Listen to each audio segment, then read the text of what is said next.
Before the pharaohs of Egypt, before the gods of Olympus, in the cradle of civilization known as Mesopotamia, there was a goddess who ruled with absolute confidence. Her name was Inanna, the queen of heaven and earth. She was the morning and evening star, the goddess of paradoxical powers, passionate love, and brutal warfare. She gave life, and she took it away. She had everything a deity could desire, but for the truly ambitious, everything is never enough. There was one realm she did not control, one final frontier she had yet to conquer, the land of the dead. This is the story of the goddess who descended into the great below, and the terrible price she paid to return. Inanna's older sister, Ereshkigal, was her shadow, her opposite. While Inanna bathed in the light of the sun and the adoration of mortals in her vibrant city of Uruk, Ereshkigal ruled the Underworld, a kingdom of dust, decay, and eternal twilight known as Ker. When the husband of Ereshkigal died, Inanna announced she would descend to pay her respects. But this was no simple condolence visit. This was a power move, a queen venturing into a rival's territory to assert her dominance. And Inanna, the master strategist, was prepared. She adorned herself in her full glory, strapping on the 7 divine powers known as the Me. Her crown of the steppe, the Shagura, on her head, representing her authority over the open lands. Lapis lazuli beads around her neck, symbolizing divine pleasure. A double strand of beads on her breast, a golden ring on her hand, and a royal robe on her body. Each item was not just jewelry. It was a manifestation of her divine authority, her very essence. Before she departed, she gave a chilling instruction to her most loyal attendant, her vizier Ninshuber. She told her, "If I do not return in 3 days, you must raise a lament for me. Clothe yourself in rags, and beat the drum in the assembly of the gods. Go to Enlil, go to Nanna, beg them to save me. If they refuse, you must go to Enki, the god of wisdom. He, who knows the secrets of life and death, will not abandon me." With this dark premonition, Inanna, the queen of heaven, set her face towards the land of no return. She arrived at the first of the 7 gates of the Underworld, a great lapis lazuli wall, and demanded entry with the force of a conqueror. The gatekeeper, Neti, was taken aback. "Why have you come?" he asked. "Why has your heart led you on the road from which no traveler returns?" Inanna gave her reason, and Neti reported it to the Dark Queen, Ereshkigal. Filled with rage and suspicion at her sister's audacity, Ereshkigal gave a cold command. Inanna could enter, but she must follow the ancient laws of the Underworld. At each of the 7 gates, she must be humbled. She must be stripped of one piece of her royal regalia. At the first gate, they took her magnificent crown. Inanna protested, but Neti's reply was cold. "Be quiet, Inanna. The ways of the Underworld are perfect. They may not be questioned." At the 2nd gate, they removed her lapis lazuli beads. At the 3rd, her breastplate. Gate by gate, layer by layer, her power was systematically dismantled. Her authority vanished. Her confidence began to waver, replaced by a creeping dread. By the time she passed through the 7th and final gate, stripped of her royal robe, Inanna stood naked, powerless, and vulnerable before the throne of her bitter sister.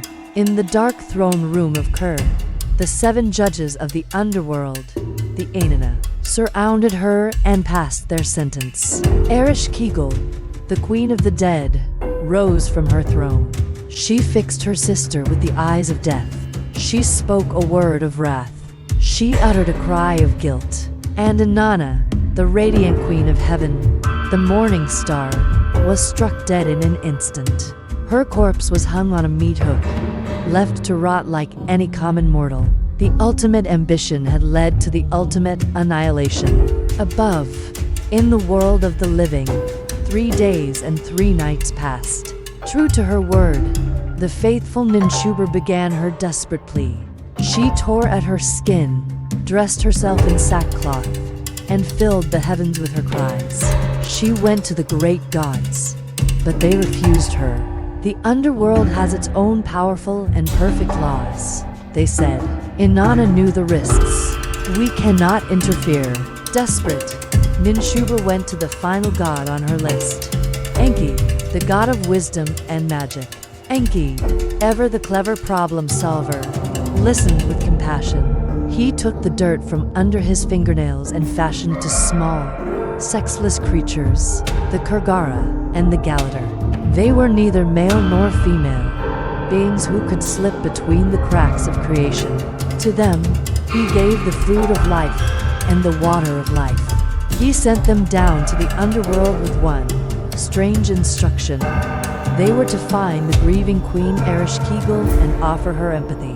The two creatures slipped past the gates and found Ereshkigal in agony, moaning as if in the pain of childbirth. As she cried out, "Oh, my inside," they cried out with her. As she moaned, "Oh, my outside," they moaned with her. They mirrored her suffering, offering no judgment, only shared grief. Stunned by this act of compassion from beings she had never seen, Ereshkigal's heart softened. In a moment of gratitude, she offered them any gift they desired. They asked for only one thing, the corpse hanging on the hook. Given the body, they sprinkled it with the food and water of life, and Inanna was resurrected. She was alive, but she was not free. The primal rule of the underworld had been broken.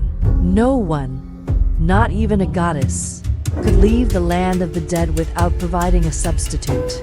As Inanna ascended back to the light, she was followed by the Gala, the silent, terrifying demons of the underworld, sexless and relentless, who had come to collect their price. Back in the world of light, Inanna, trailed by these horrifying demons, began her search for a replacement. She saw her loyal servant Ninshuber, dressed in rags and mourning her.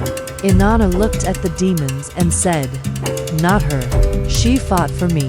She saw her other servants who had mourned her, and spared them too.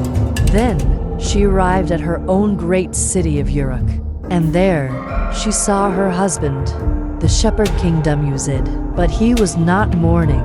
He was dressed in splendid, shining robes, perfumed and content, sitting proudly on her throne, enjoying his newfound power. While her most loyal followers wept in the dirt for her, her husband celebrated. When Inanna saw this profound betrayal, her heart turned to ice. She looked at him, then looked at the demons, and she gave her judgment with the very same eyes of death her sister had used on her. She pointed her finger and said, simply, "Take him." The demons fell upon Dumuzid, dragging him screaming from the throne to the underworld, becoming the price for his wife's return. His story would evolve, with his devoted sister eventually agreeing to take his place for half the year, allowing him to return to the world of light. And in this bargain, this cycle of descent and return, the ancient Mesopotamians saw the changing of the seasons, the death of vegetation in the heat of summer, and its rebirth in the spring.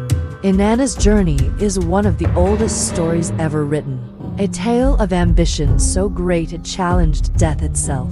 She may have conquered the underworld, but her victory came at the cost of her own innocence, and the life of the one she once loved. It is a timeless lesson. For every great power we gain, a great price must be paid. And even a goddess cannot escape the consequences of her own choices. What do you think of Inanna's final choice?